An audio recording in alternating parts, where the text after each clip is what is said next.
Now that we have a strong conceptual foundation for logistic regression, it's time to dive into the math behind it all. We'll define things more rigorously, then dive into a step-by-step breakdown of gradient descent search for the best parameters of the threshold. This is how I think about logistic regression. Technical interlude. Let's go back to our example from part 1, where we're trying to determine, using study time and exam length, whether a student will pass an exam. We'll call y the binary variable characterizing whether a student passed or failed the exam. Because we're trying to model the probability of passing given some factors, yi will be 1 if student I passed and 0 if student I failed. The factors currently being considered are study time and exam length, all encompassed by the variable x. So for each student I, xi is the vector in which the first component x1 is study time and the second component x2 is exam length. The equation of the threshold can then be written more generically as w1x1 plus w2x2 plus b equals 0, where w1, w2, and b are some numbers. The probability of passing is the sigmoid of w1x1 plus w2x2 plus b. Recall that the way we evaluate how well the sigmoid function fits to our data is by computing the likelihood of the data, i.e. the probability of having observed this particular dataset, which is the product of the probabilities that we assign to each of the data points using logistic regression, each of which is the probability of yi given the specific study time and exam length of that ith student. So if student I passed, this would be the probability of passing given the specific study time and exam length of that ith student, which is the sigmoid of w1 xi1 plus w2 xi2 plus b. If student I failed and yi is 0, then the probability of yi given xi is 1 minus the sigmoid of w1 xi1 plus w2 xi2 plus b. With a little math trick, we can put this all into a single equation. Notice that if the ith student passed and yi is 1, then only the first term counts, otherwise only the second term counts. We would like to find the maximum of this likelihood function. But what does that mean? Notice that although this function depends on our data, it's not a function of our data. The data is what it is, and it's not something we wish to deliberately change or tweak in order to improve the likelihood. What we do want to adjust in order to improve the likelihood are the parameters of the line, since they completely determine the probabilities we assign to each data point. Ideally, we find parameters such that all students that passed are assigned a probability of passing equal to 1, i.e. we are certain they passed, and all students who failed are assigned a probability of passing equal to 0, i.e. we are certain they failed. Since each of the probabilities are certainties, it must also be a certainty to observe the dataset we observed. We can see this mathematically, where the likelihood would be 1 times 1 times 1 times 1, etc., which would be 1, and is the highest it can get. So this likelihood function is a function of these parameters, which in this case are w1, w2, and b. Note that if we only use one factor, like just study time for example, we would only have a single slope w and intercept b.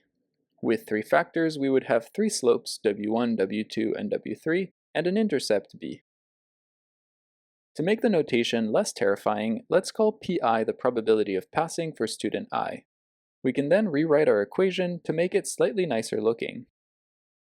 We sadly can't plot this function since it lives in 4 dimensions, but if you watch my video on gradient descent, you'll know that to find the maximum of this function, we can repeatedly nudge the parameters of the line in the direction of the gradient, which is the steepest rate of change. This process is called gradient ascent. Practically though, since the function involves multiplying lots and lots of things, you'll quickly find out that taking the derivative means sorting through multiple chain rules, which is just no fun. We also run into some numerical frustrations and risk from the fact that we're multiplying lots of small values together, creating numerical instability and requiring increasing levels of precision the more data we have. By taking the natural log of this likelihood function, we conserve where the extrema occur while simultaneously transforming this product into a sum, which is more numerically stable and makes working with derivatives easier.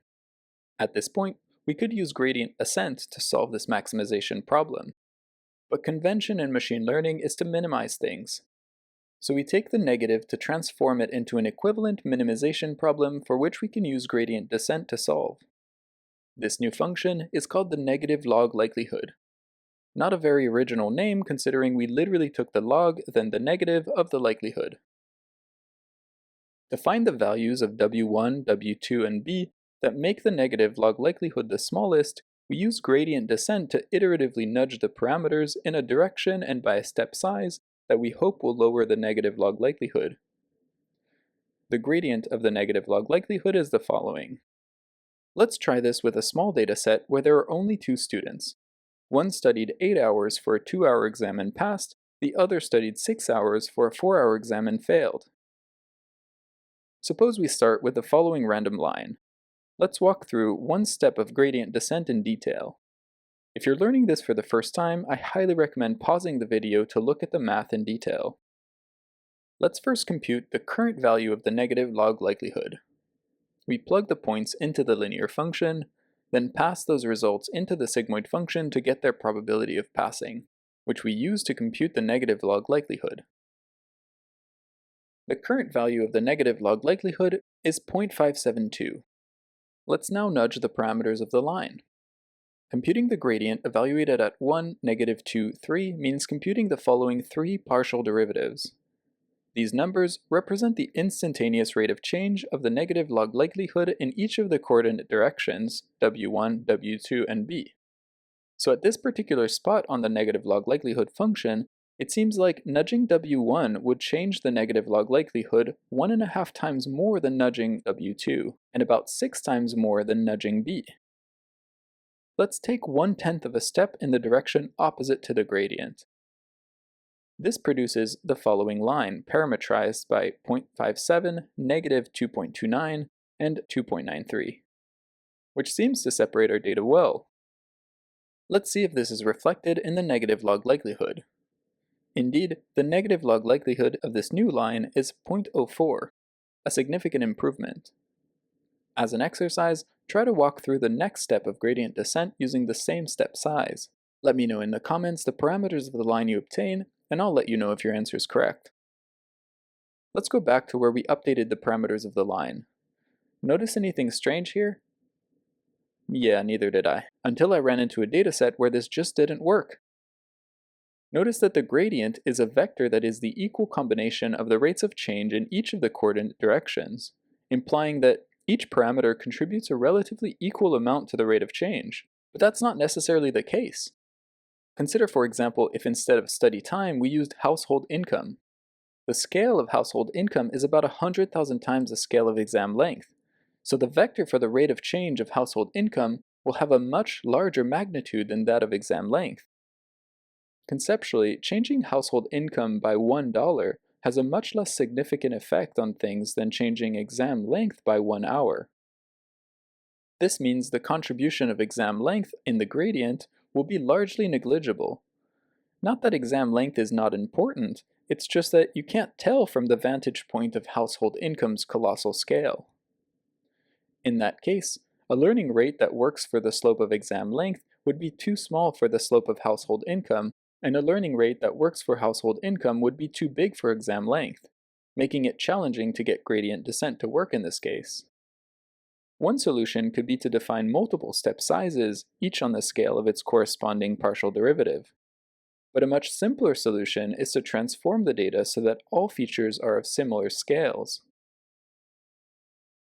So don't forget, always scale your data before using gradient-based methods. I hope you found these additional details helpful.